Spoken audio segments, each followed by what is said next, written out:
The notification appeared at 3:47 a.m., glowing against the darkness of Dr. Sarah Chen's bedroom.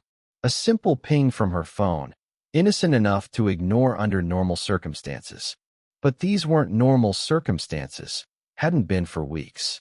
The message was from a student account she didn't recognize. Project uploaded. You need to see this. Everything you taught us was true. Sarah's hands trembled as she reached for the device. The timestamp showed the message had been sent 17 minutes ago, but the metadata revealed something impossible. The account had been created 3 years in the future. She blinked, certain she was misreading the display. But the numbers remained stubbornly fixed. March 15th, 2028. Today was March 15th, 2025. Outside her window, the streetlights flickered in a pattern that seemed almost deliberate. 3 short, 3 long, 3 short. SOS. But that was paranoia talking. The same paranoia that had gotten her fired from Jefferson High School 6 weeks ago for teaching what the administration called unauthorized historical content. Sarah set the phone aside and tried to return to sleep, but her mind was already spinning. The last time she'd checked her online grade book, there had been no students left. They'd all been transferred to other classes after her termination. So who was messaging her? And how? The phone buzzed again. Dr. Chun, we know you're awake. The project is live. 16 million views and climbing. They can't delete all of us. This time, she looked carefully at the sender. The account name was a string of numbers. 03152025. Today's date. Her rational mind supplied explanations, elaborate pranks, technical glitches, her own stress-induced hallucinations. But deep in her chest, beneath layers of professional skepticism and academic training, something else stirred. Recognition. As if she'd been waiting for this moment without knowing it. The third message arrived as she was reaching for her laptop. Check the news. Check everything. Then you'll understand why they really fired you. Sarah Chun had spent 15 years teaching history, but she was about to discover that some lessons can only be learned by living them. The trouble began with a simple question on a Tuesday morning in January. Sarah was midway through her unit on 20th century American social movements when Maya Rodriguez raised her hand. Miss Chun, why isn't the Riverside incident in our textbook? The classroom fell silent. 28 pairs of eyes turned towards Sarah, who felt her blood pressure spike. The Riverside incident, a 1987 confrontation between peaceful protesters and federal agents that resulted in 12 deaths, had been systematically excluded from approved curricula 3 years ago. The official explanation was lack of consensus among historians regarding the event's significance, but Sarah knew better. She'd written her doctoral dissertation on government suppression of inconvenient historical narratives. The Riverside incident was a perfect case study, well documented, thoroughly investigated, and completely buried because it contradicted the preferred national narrative of peaceful progress and democratic accountability. That's a complex question, Maya. Sarah measured her words carefully. Principal Morrison had been increasingly vigilant about off-curriculum discussions since the new district guidelines took effect. Perhaps we should focus on the material that will be on your state assessments. But Maya wasn't satisfied. Neither were the other students, who had clearly done their own research. Over the following weeks, they peppered Sarah with questions about deleted Wikipedia articles, missing pages from digitized newspaper archives, and historical societies that had mysteriously lost their funding after documenting certain events. Sarah tried to redirect their curiosity toward approved topics, but she was fighting a losing battle against the internet generation's investigative instincts. They'd already uncovered fragments of suppressed history, and they wanted answers she wasn't supposed to provide. The breaking point came on February 1st. During her advanced placement class, Marcus Williams presented a timeline he'd assembled from scattered sources, government documents released through FOIA requests, archived social media posts, testimony from congressional hearings that had been classified after the fact. His research was meticulous, his conclusions inevitable. The pattern is clear, Marcus announced to his classmates. For at least the past 40 years, historical records have been systematically altered or removed when they contradict official narratives. The Riverside incident is just one example. There are dozens of others. Sarah watched her students' faces as the implications sank in. These weren't conspiracy theorists or political extremists. They were honor students, future leaders, young people who'd been raised to trust institutions and respect authority. The revelation that their education had been deliberately compromised was shattering their worldview in real time. She had a choice. She could shut down the discussion, confiscate Marcus's research, and return to the approved lesson plan. Or she could do what she'd trained her entire career to do, teach truth, regardless of its convenience. "You're absolutely right," she said quietly. "And there's more you need to know." For the next 45 minutes, Sarah taught the lesson that would end her career. She explained how historical revisionism worked, how inconvenient facts disappeared from official records, how narrative control had become a tool of political power. She showed them documents she'd preserved from her dissertation research, evidence that painted a picture of systematic manipulation stretching back decades. The students took notes with the focused intensity of archaeologists uncovering buried treasure.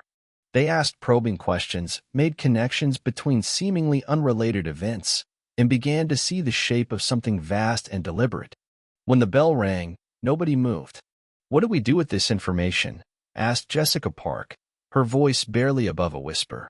Sarah looked at their young faces, intelligent, determined, and now burdened with knowledge their teachers had been ordered to hide. She thought about her responsibility to protect them, about her oath to educate rather than indoctrinate, about the difference between teaching students what to think and teaching them how to think. "You do what historians have always done," she said finally. "You preserve the truth. You document everything. And you make sure future generations have access to the complete story, not just the version someone decided they should hear." 3 days later, she was called to Principal Morrison's office. Morrison didn't waste time with pleasantries. Security footage from her classroom played on his computer screen, Sarah teaching her unauthorized lesson, her students hanging on every word. The angle suggested the camera had been installed recently, probably after the district's new instructional monitoring policy took effect. "Dr. Chin, you've been teaching at Jefferson High for 8 years. Your performance reviews have been exemplary. Your students consistently score well on standardized assessments. Which is why this is so disappointing." Sarah remained silent. Morrison paused the video at the moment she'd shown her preserved documents to the class. "The district has very clear guidelines about approved historical content. These guidelines exist to ensure our students receive a balanced, age-appropriate education that prepares them for successful citizenship. What you did in this classroom violated every principle of responsible teaching." The words felt rehearsed, as if Morrison had delivered similar speeches before. Sarah wondered how many other teachers had sat in this chair, watching recordings of their supposed transgressions. "The students asked legitimate questions," she said. "I gave them honest answers. You gave them your interpretation of events that have been deemed unsuitable for inclusion in public education. You presented controversial political opinions as historical fact. You undermined their trust in democratic institutions." Morrison clicked to another section of the video, where Marcus was presenting his research on suppressed historical records. "Moreover, you allowed, possibly encouraged, students to pursue unauthorized research projects that could be considered subversive. The district takes such activities very seriously." "Subversive?" Sarah's voice rose despite her efforts to remain calm. "Teaching students to think critically about sources and evidence? Encouraging them to question narratives and seek primary documentation? That's not subversion, that's education." Morrison's expression hardened. "Dr. Chin, I'm going to be very clear with you. The content you presented to these students directly contradicts district policy and state educational standards. More importantly, it contradicts federal guidelines that were established to prevent the spread of dangerous misinformation in educational settings." This was news to Sarah. She'd heard rumors about new federal oversight of curriculum content, but nothing had been formally announced to teachers. What federal guidelines? Morrison reached into his desk drawer and produced a thick manila folder. The Educational Content Verification Act was signed into law 6 months ago. It requires all public educational institutions to adhere to federally approved historical narratives, particularly regarding events that might affect national security or social stability. Sarah stared at the folder, her mind reeling. How had such legislation passed without her knowledge? She followed education policy religiously, subscribed to multiple professional journals, attended conferences. A law of this magnitude couldn't have been enacted in secret. I've never heard of this act. The implementation has been gradual to avoid disruption to the academic calendar. Teachers were to be briefed at the beginning of next semester. Morrison's tone suggested he was revealing more than he'd intended. However, your recent classroom activities have accelerated the timeline. He opened the folder and spread several documents across his desk. Sarah glimpsed official letterheads, legal terminology, and long lists of prohibited topics. The Riverside incident was prominently featured. Dr. Chun, you're being terminated effective immediately. Your students will be transferred to other classes, and their exposure to unauthorized content will be addressed through remedial instruction. I'm truly sorry it's come to this. Sarah felt the ground shifting beneath her feet. What about their research projects? Marcus spent months. All materials related to unauthorized historical investigation have been confiscated by district security. The students have been counseled about the importance of focusing on approved curriculum. The meeting ended with Morrison escorting her to her classroom to collect personal items under security supervision. Her files, her books, her carefully curated teaching materials. All of it reviewed and censored before she was allowed to remove anything. The documents she'd shown her students were nowhere to be found. As she packed her meager box of approved belongings, Sarah noticed something odd. The classroom next door, which had been empty since Mrs. Patterson retired in December, was now occupied by a young man she didn't recognize. He was arranging textbooks on his desk, brand new editions she'd never seen before. Through the connecting door, she caught a glimpse of one book's cover, American History, a Balanced Perspective, Revised Edition. The publication date was 2025, but she could have sworn the previous edition had been published just 2 years ago. How many revisions were they making? The security guard cleared his throat, and Sarah realized she'd been staring. She finished packing and left Jefferson High School for the last time, her career in ruins and her understanding of reality beginning to fracture.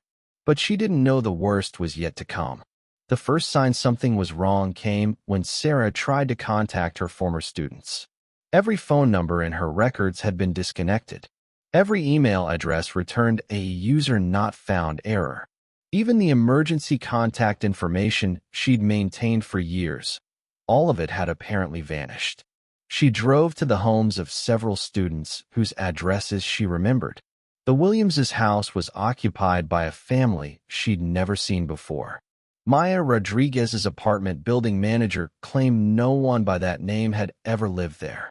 Jessica Park's house stood empty, a for sale sign planted in the overgrown front yard with a weathered appearance that suggested it had been there for months. Sarah began to doubt her own memory. Had these students actually existed? The classroom recordings Morrison had shown her provided some reassurance, but she couldn't shake the feeling that something fundamental had shifted in her absence. Her attempts to find new employment met with inexplicable obstacles. Schools that had previously expressed interest in hiring her suddenly had no record of their communications. Her professional references claimed they'd never worked with her. Even her own resume seemed to be dissolving. Achievements she was certain she'd accomplished now appeared to have been earned by other people, or to have never happened at all. The worst part was the isolation. Former colleagues avoided her calls. Professional organizations had no record of her membership. Her doctoral advisor at the university claimed he'd never had a student named Sarah Chun, despite the diploma hanging on her wall and the dissertation copies she'd retained. She spent days in her apartment, poring over her remaining documents and trying to reconstruct her career. But even those physical artifacts seemed unreliable. Pages from her thesis were subtly different from what she remembered writing. Dates had shifted. Names had changed. Her own signature looked somehow wrong, as if someone else had practiced writing it. 3 weeks after her termination, Sarah received a visit from two individuals who identified themselves as representatives of the Department of Educational Security. She'd never heard of such an agency, but their credentials appeared authentic. Dr. Chun, we understand you've been experiencing some difficulties adjusting to your change in employment status. The woman was perhaps 40, with the kind of forgettable face that suggested professional necessity. Her partner was younger, more nervous, constantly checking his tablet device. We're here to help you transition to a more suitable career path. Your background in historical research has applications in several approved fields. They offered her a position with a government contractor, researching alternative applications of historical methodology for purposes they declined to specify. The salary was generous, the benefits comprehensive, and the clear implication was that refusal might lead to unspecified complications. Sarah accepted, not because she wanted the job, but because she needed to understand what was happening to her life. The work involved analyzing historical documents for narrative consistency and social utility. She spent her days in a windowless office, reading through primary sources and identifying content that might require contextual adjustment before public release. It was exactly the kind of systematic suppression she'd taught her students to recognize and resist. Her supervisor, a pleasant man named Dr. Reynolds who spoke exclusively in euphemisms, explained the broader mission. History is a tool, Dr. Chen. Like any tool, it can be used constructively or destructively. Our job is to ensure it serves constructive purposes, promoting social cohesion, supporting democratic values, maintaining public confidence in institutions. But what about truth? Sarah asked during one of their weekly check-ins. Dr. Reynolds smiled the patient smile of someone accustomed to explaining obvious concepts to slower colleagues. Truth is contextual. The same event can be truthfully described in many different ways, emphasizing different aspects, drawing different conclusions. We simply choose the interpretations that best serve the public interest. And who decides what serves the public interest? The smile never wavered. People far smarter than either of us, Dr. Chen. People with access to information we don't have, who understand consequences we can't foresee. Our job is to implement their decisions, not to question them. Sarah nodded and returned to her work, but privately she began documenting everything. She kept detailed notes about which documents were being altered, which events were being suppressed, which narratives were being promoted. She had copies of original sources before they could be contextually adjusted. She built a careful record of the systematic distortion of historical truth.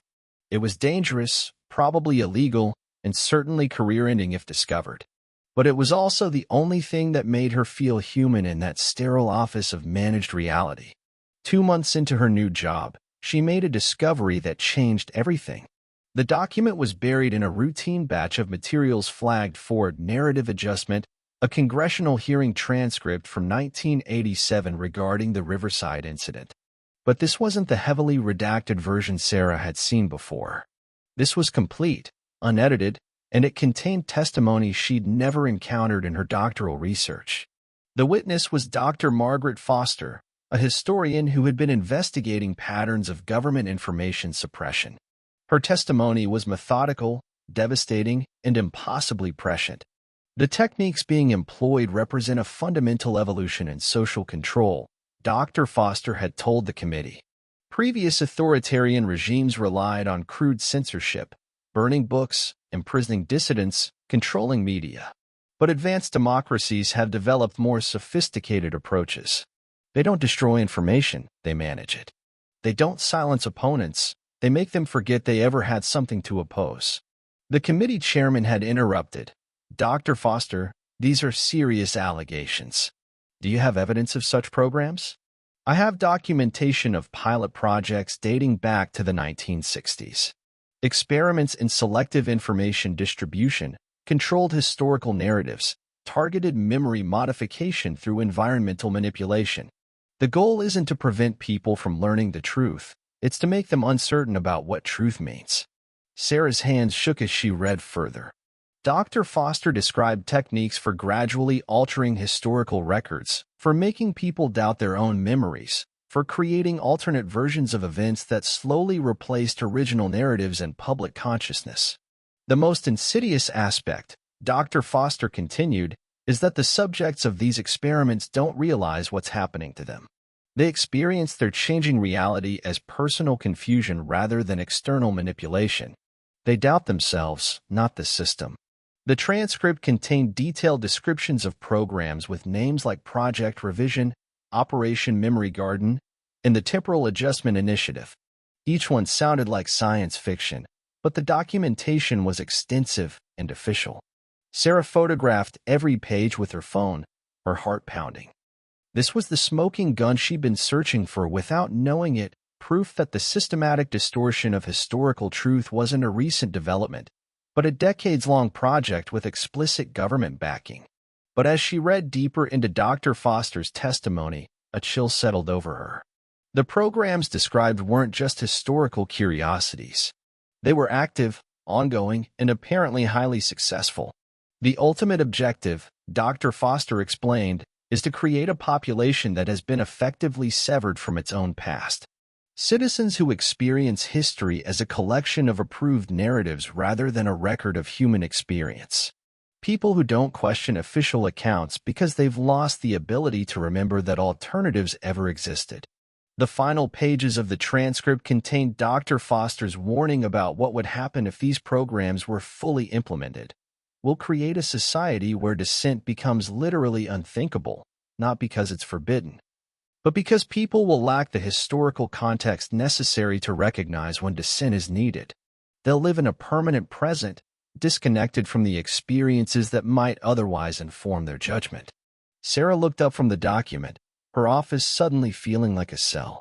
How much of her own life had been subject to this kind of manipulation? Her missing students, her erased career, her gradually fragmenting reality, were these the natural consequences of her resistance, or deliberate interventions designed to neutralize her effectiveness? She thought about Dr. Foster's testimony, given nearly 40 years ago. What had happened to Dr. Foster after she'd spoken to Congress? Sarah searched the database for any reference to Margaret Foster, historian. No results found. She tried variations: Margaret Foster, academic; Margaret Foster, researcher; Margaret Foster, testimony. The system returned the same response: no results found. But the transcript existed. She was holding photographic evidence. Either Dr. Foster had been completely erased from historical record, or... Sarah didn't want to complete that thought. The alternative, that her own perception of reality was becoming unreliable, was too terrifying to contemplate. She spent the rest of the day in a haze of paranoia and determination. If Dr. Foster's warnings were accurate, then Sarah's own resistance efforts might be futile. How could she preserve truth in a system designed to make truth impossible to recognize? But that evening, as she reviewed her photographs of the transcript, she noticed something that filled her with desperate hope. In the margin of one page, someone had written a note in faded pencil: "Students remember. Always look to the students." The handwriting wasn't Dr. Foster's. It was more recent, perhaps added by someone else who had found the document and wanted to leave a message for future readers. Sarah stared at those words until her eyes watered. Students remember. Her former students, Marcus, Maya, Jessica, and the others. They had been asking the right questions, pursuing the right research, uncovering the right evidence. If anyone could serve as anchors to reality, it would be them. But how could she find students who seemed to have been erased from existence? The answer came to her at 3:47 a.m., in the form of a message from an account that shouldn't have existed, sent from a date that hadn't yet arrived. Sarah stared at her laptop screen, afraid to blink in case the page disappeared. The student project was hosted on a platform she didn't recognize, not YouTube or any of the mainstream video sites, but something called TruthStream that looked like it had been built specifically for sensitive content. The video was titled "The Erasure," a collaborative investigation by the students of Jefferson High School. The view counter showed 16,847,293 and climbing rapidly. Below the main video were dozens of supplementary files, document scans, audio recordings, testimony from witnesses, and a meticulously researched timeline that made Sarah's academic heart sing with pride and break with terror in equal measure. Marcus Williams appeared on screen first, but he looked older somehow, not physically, but mentally aged by the weight of what he'd discovered. 3 months ago, our history teacher Dr. Sarah Chin was fired for teaching us about the Riverside incident and other suppressed historical events. The official reason was that she violated district policy regarding approved curriculum. But that wasn't the real reason.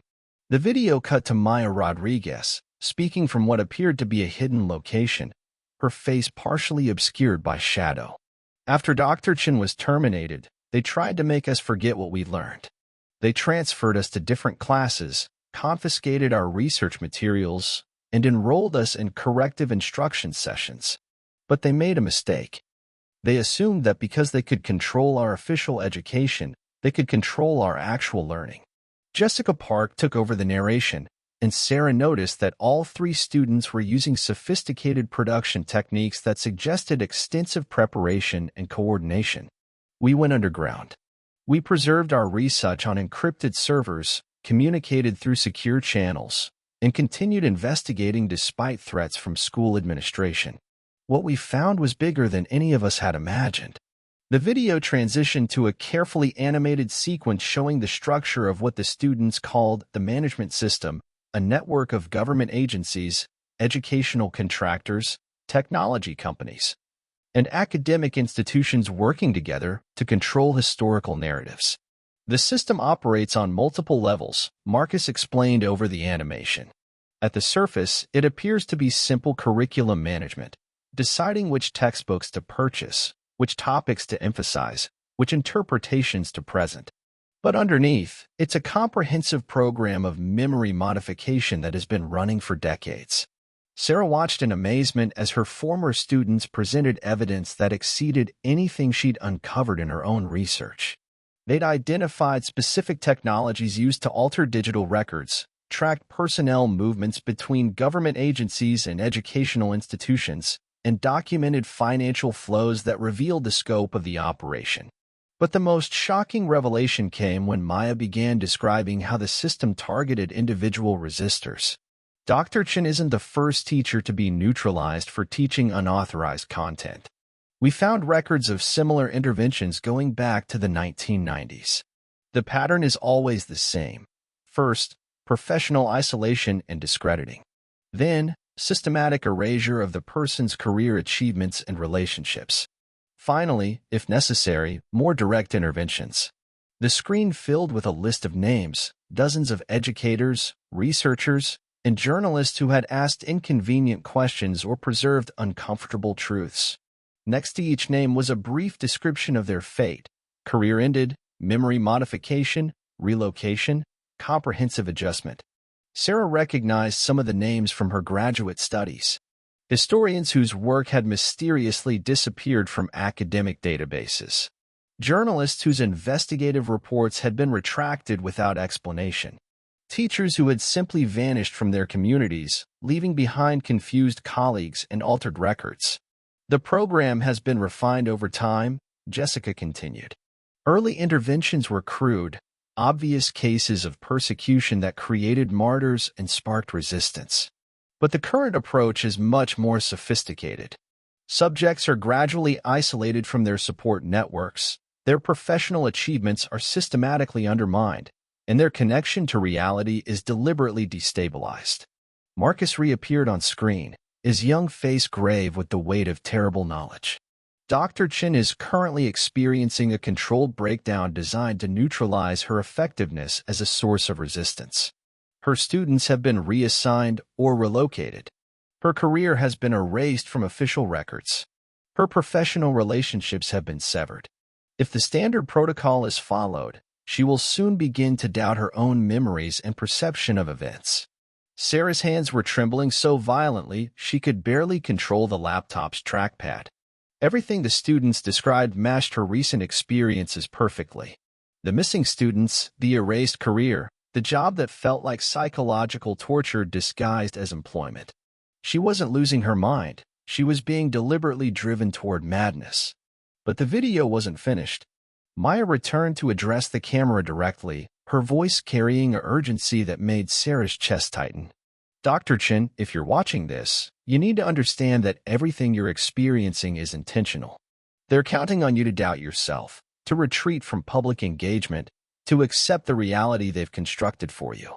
But we preserved everything, and we're not going to let them erase the truth. The video concluded with instructions for secure communication, locations of hidden document caches, and a detailed escape plan for getting Sarah to safety. But as the credits rolled, Sarah noticed something that made her blood freeze. The upload date showed March 15, 2025, today. But embedded in the metadata was the same impossible timestamp she'd seen in the original message, March 15, 2028. Either her students had somehow traveled 3 years into the future to create this video, or the systematic distortion of reality had progressed further than anyone imagined. Time itself was becoming unreliable. Sarah closed the laptop and sat in the darkness of her apartment, trying to process what she'd learned. Her students, brilliant, courageous, impossibly dedicated, had uncovered a conspiracy that challenged everything she thought she knew about education, history, and the nature of truth itself. But they had also revealed something else. She wasn't alone. Despite the system's best efforts to isolate and neutralize her, connections remained. Memory persisted. Resistance was possible. The question was whether she was brave enough to follow where her students had led. Sarah spent the next week following her students' instructions with the methodical precision of someone whose sanity depended on concrete actions. She accessed the secure communication channels they'd established, retrieved documents from hidden caches, and began to reconstruct her understanding of reality from sources she could trust. The picture that emerged was both more extensive and more terrifying than anything she'd imagined. The management system wasn't just controlling historical education, it was actively reshaping the past itself, creating alternate versions of events that gradually replaced original memories in public consciousness. The process was subtle but comprehensive. Digital records were systematically altered. Physical documents disappeared from archives and libraries. Witnesses were relocated, discredited, or subjected to memory adjustment procedures that sounded like something from a dystopian novel but were apparently standard operating procedure. Sarah's own case was textbook implementation of what the students called soft neutralization, a technique designed to isolate and destabilize targets without creating obvious martyrs or sparking public sympathy. The goal wasn't to punish her for teaching unauthorized content, but to make her disappear so completely that the content itself would lose credibility through association with someone whose grip on reality appeared to be failing. But knowledge of the system's methods also revealed its weaknesses. The students had identified safe houses, encrypted communication networks, and resistance cells operating throughout the country. Teachers, librarians, historians, and journalists who had recognized the pattern and chosen to fight back rather than submit to gradual erasure.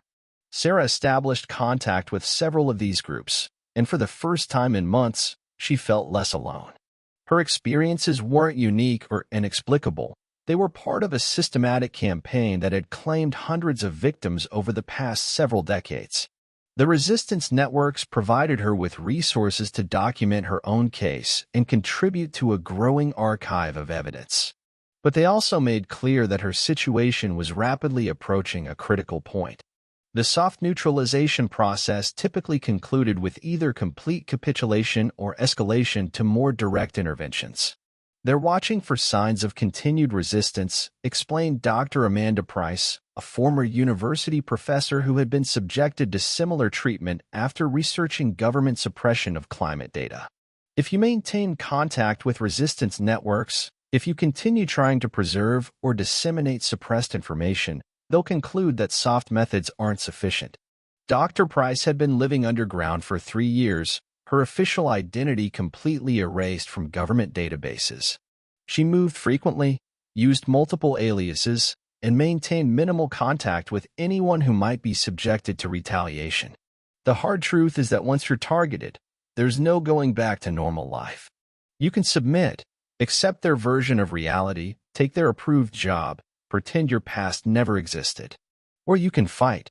But fighting means accepting that everything you used to be will be systematically destroyed. Sarah understood the choice, but she also understood that it wasn't really a choice at all. Her students had risked everything to preserve truth and expose the system. She couldn't abandon their efforts to save herself.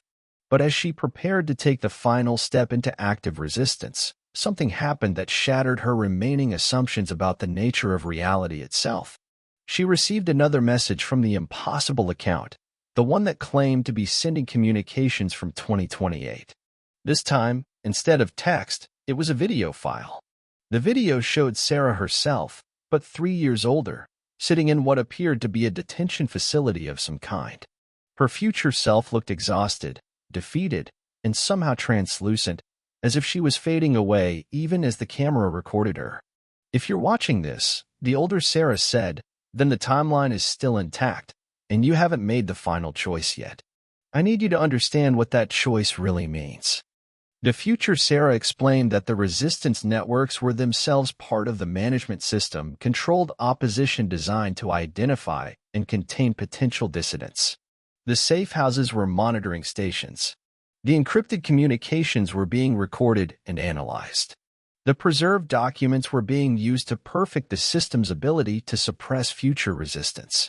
Every person you trust, every action you take, every plan you make, they already know about it. They've been guiding your choices, creating the illusion of rebellion while actually ensuring your complete isolation and neutralization.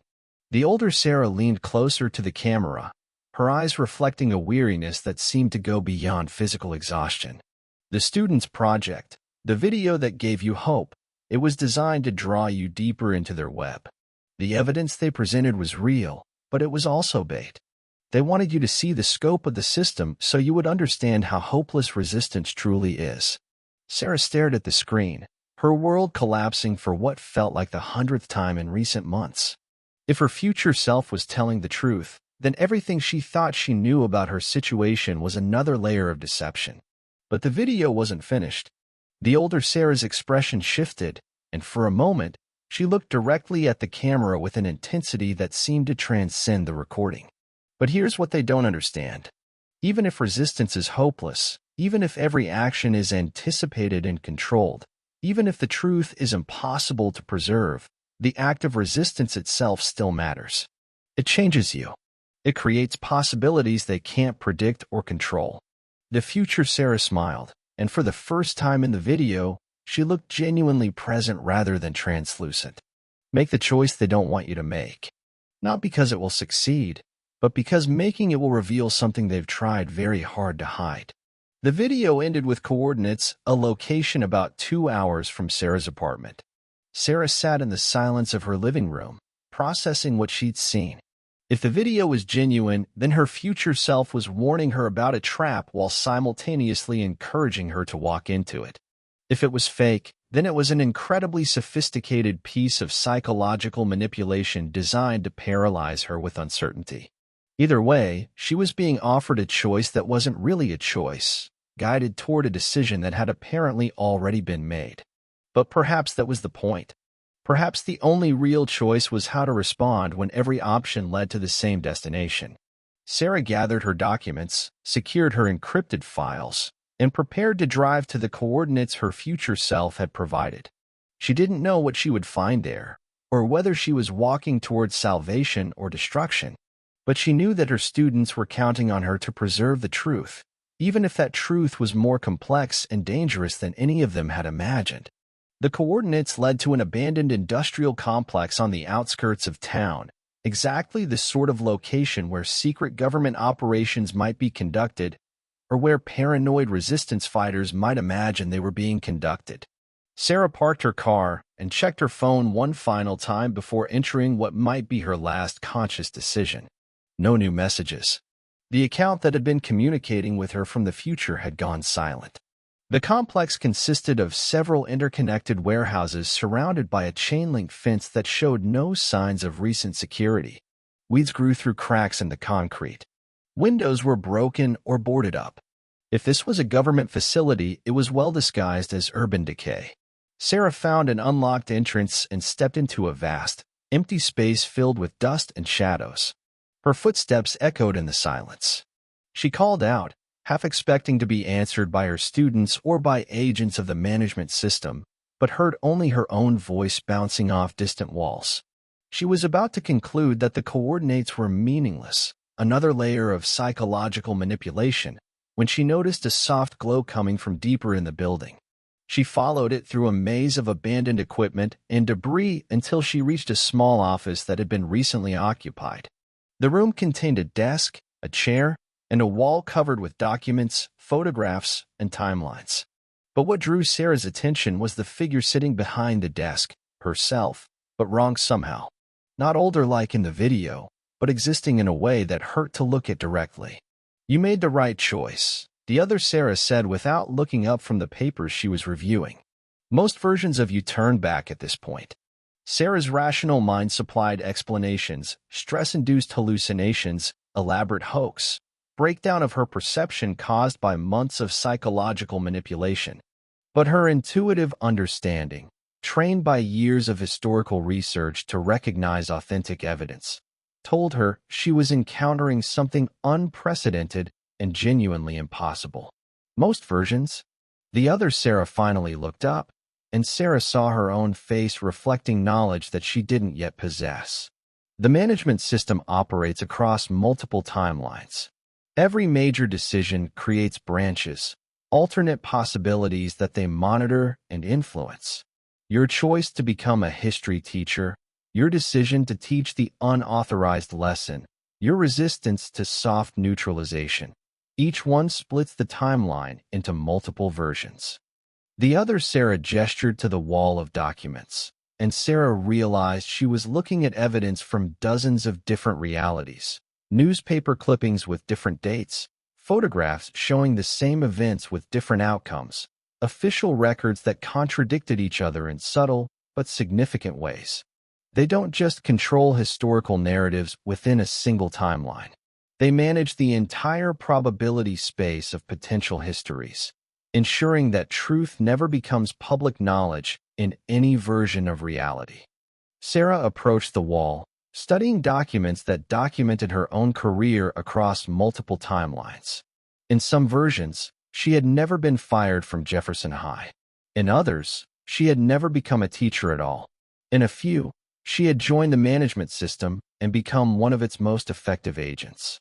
But there's a problem with their approach, the other Sarah continued, standing and moving to a section of the wall that showed increasingly chaotic documentation. Managing multiple timelines requires enormous computational resources and perfect prediction of human behavior. Every person they target, every intervention they make, creates exponential complications. Sarah studied the chaotic documents more closely. They showed timeline fragments that seemed to be breaking down, events occurring in the wrong order, people existing in multiple places simultaneously, cause and effect relationships that formed impossible loops. The system is failing, the other Sarah explained. It's been running for so long, managing so many variables across so many timelines, that reality itself is becoming unstable. The boundaries between different versions of history are breaking down. This explained the temporal anomalies Sarah had been experiencing, messages from future dates, students who existed and didn't exist simultaneously, her own memories becoming unreliable. She wasn't losing her sanity. She was experiencing the collapse of managed reality. Your students figured this out, the other Sarah said, pointing to a section of the wall covered with familiar handwriting. Marcus's careful notes, Maya's investigative timelines, Jessica's analytical frameworks. They realized that the Viral Project wasn't just documentation of suppressed history.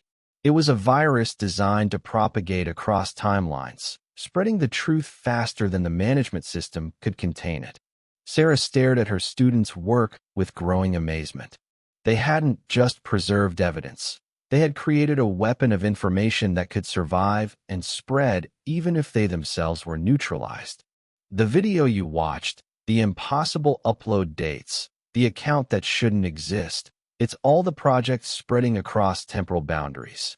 Every time the system tries to suppress it in one timeline, it manifests in another. Your students accidentally created the first truly unstoppable information. The other Sarah smiled with pride and sadness. But there's a cost. The more the project spreads, the more reality destabilizes. Eventually, the boundaries between timelines will collapse completely. All versions of history will exist simultaneously, and human consciousness won't be able to process the resulting chaos. Sarah felt the weight of impossible choice settling on her shoulders. So we can preserve the truth, but only by destroying the possibility of coherent reality? Or we can allow the management system to continue operating, maintaining stability at the cost of authentic history and human agency. The two Sarahs stood in silence, contemplating options that felt less like choices than like different forms of surrender. But then the other Sarah's expression changed, as if she'd remembered something important. Unless she moved to a final section of the wall that Sarah hadn't noticed before, documents that seemed to shift and change as she looked at them, showing text that rearranged itself in real time.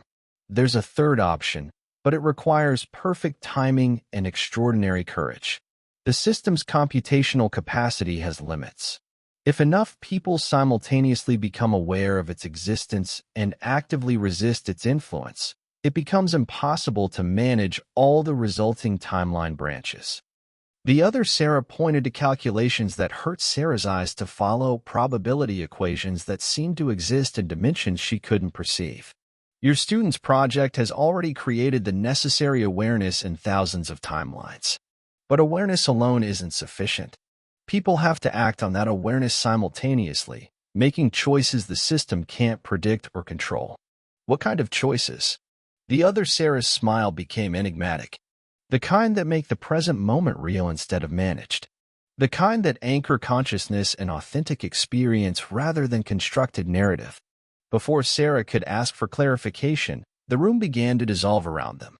The walls became transparent, revealing other versions of the same conversation happening in countless variations.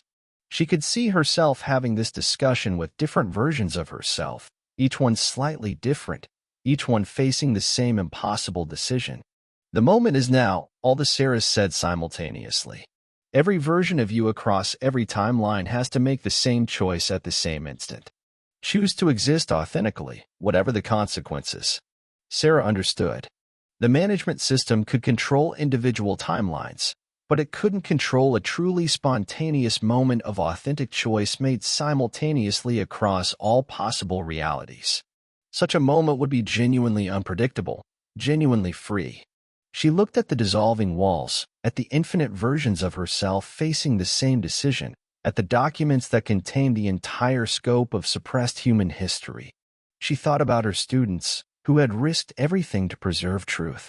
She thought about Dr. Foster's warning about people severed from their own past. She thought about the choice between managed safety and authentic uncertainty. Sarah made her decision and felt every version of herself across every timeline make the same choice at the same moment. Reality exploded. Sarah existed in all timelines simultaneously, experiencing every possible version of her life as a single, overwhelming moment of total awareness. She was the teacher who had never been fired, the woman who had never taught, the agent who had served the system, the resistance fighter who had died in detention, the academic who had spent decades in hiding, and countless other variations of herself. But gradually, the chaos resolved into a single, coherent experience. She was standing in her classroom at Jefferson High School, but it was different now, real in a way it had never been before. The walls were solid, the students were genuinely present, and time moved forward in a straight line that couldn't be manipulated or managed. Marcus Williams raised his hand. "Miss Chen, why isn't the Riverside incident in our textbook?" Sarah looked at her students, really looked at them, and saw that they were exactly who they appeared to be. Not pawns in a management system, not constructs designed to test her resistance, but authentic young people asking authentic questions about their world. That's an excellent question, Marcus, she said, and meant it completely. The answer is complicated, and it involves some difficult truths about how historical narratives are constructed and controlled. She taught them about the Riverside incident, about systematic suppression of inconvenient history, about the difference between managed narratives and authentic documentation. But she also taught them something more important: how to trust their own judgment, how to preserve what mattered, how to resist attempts to make them doubt their own experiences. The students took notes with intense focus, but Sarah noticed something had changed. They weren't just learning about historical suppression, they were developing immunity to it.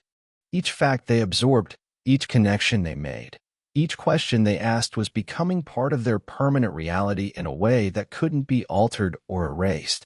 When class ended, the students didn't rush for the door. Instead, they gathered around Sarah's desk with the kind of serious energy that suggested they understood the importance of what they'd learned. "Dr. Chen," Maya said, using the title that had been erased from official records but had now become real again, "we want to create a project documenting everything you've taught us. Not just for this class, but for everyone. A kind of virus of information that can't be stopped or controlled." Sarah smiled, remembering her students' impossible project and its impossible success. "That's a wonderful idea, but you'll need to be very careful about how you approach it. There are people who won't want this information to spread." "We know," Jessica said. "We've been researching the management system." Sarah felt a chill of recognition. "What do you know about the management system?" Marcus pulled out a folder filled with documents that looked exactly like the one Sarah had seen in the abandoned warehouse. "We found evidence of timeline manipulation, reality management, systematic suppression of historical truth. It's been going on for decades. But here's what we don't understand," Maya added. "According to our research, the system should have prevented us from learning any of this. It should have neutralized you before you could teach us. It should have erased our memories or relocated us or subjected us to corrective instruction." Sarah understood. The students were experiencing the same confused awareness she had felt, the sense that they were operating outside the normal rules of managed reality. "What if," Jessica said slowly, "the system isn't as powerful as it pretends to be? What if it only works when people don't know it exists?"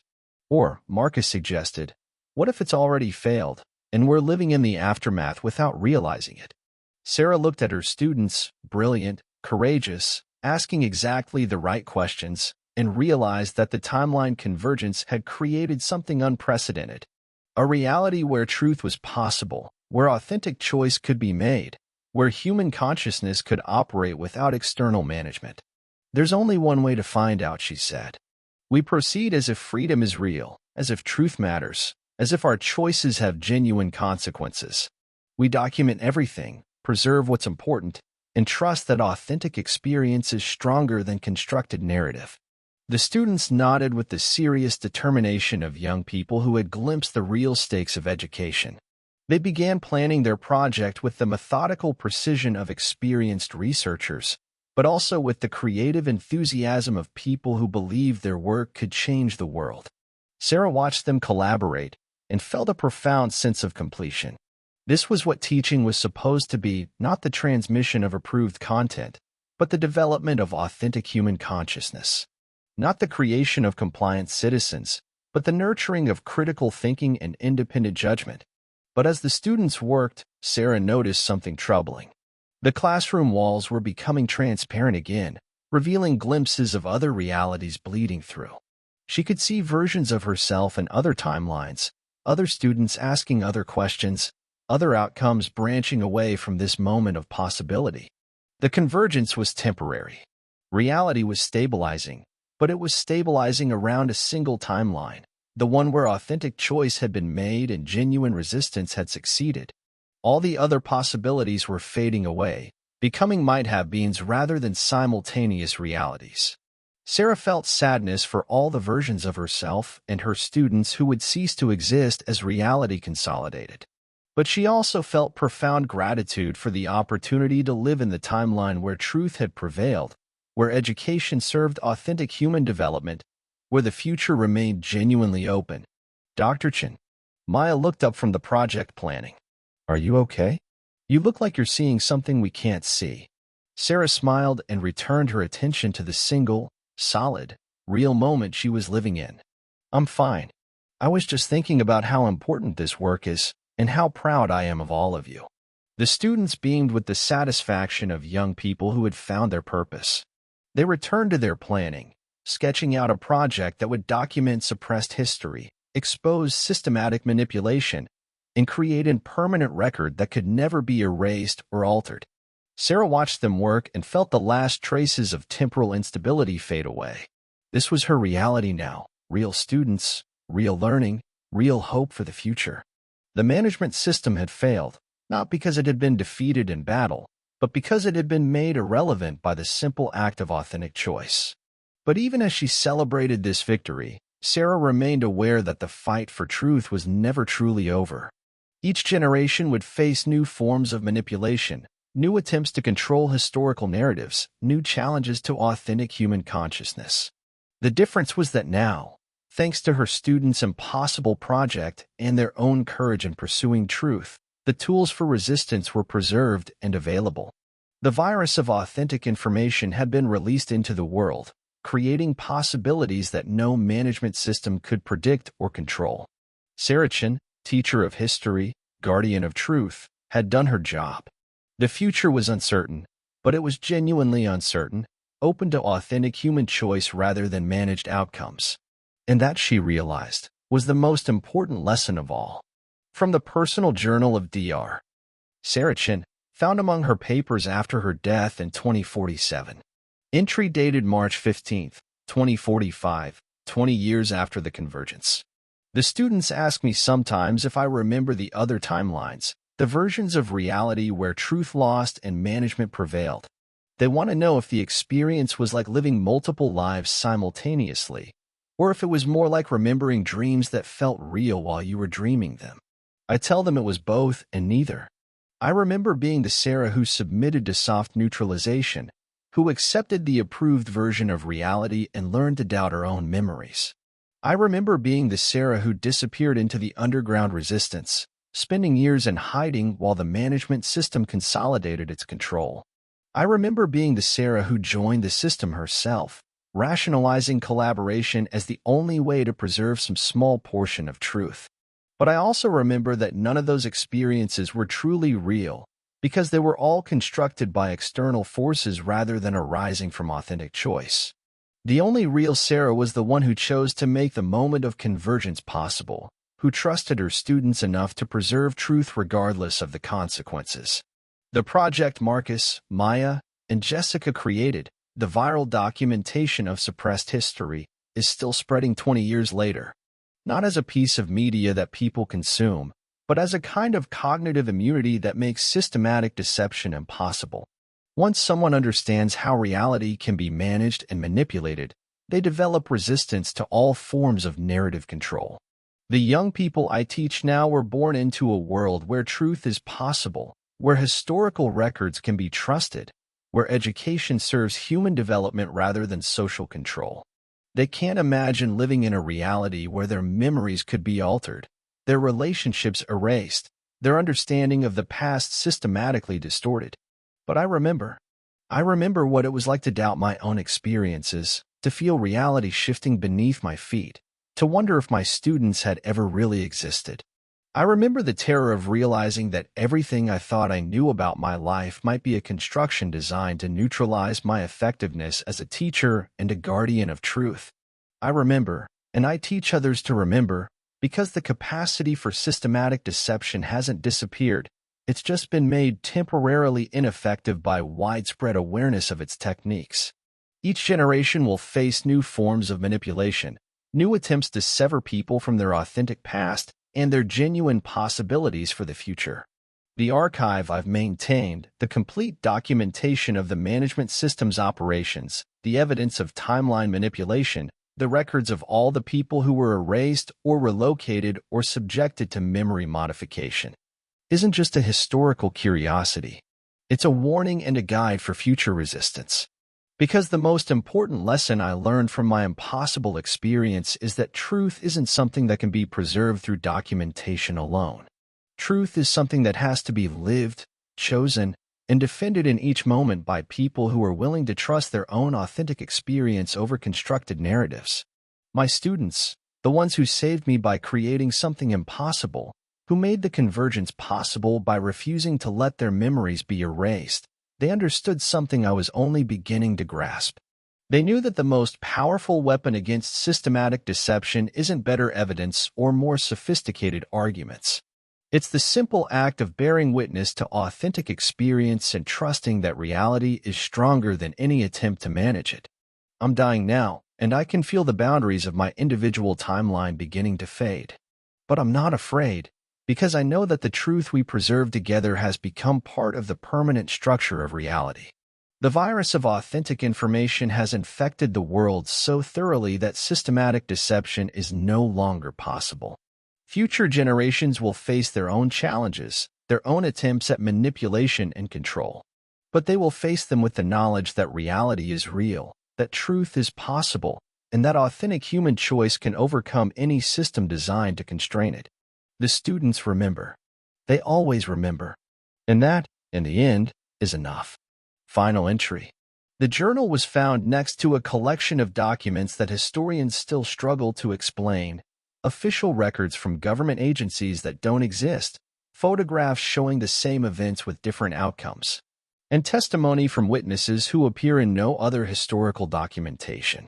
The university has classified the entire collection as temporally anomalous and restricted access to authorized researchers only. Dr. Chen's former students, now in their 40s, continue to maintain the archive she established.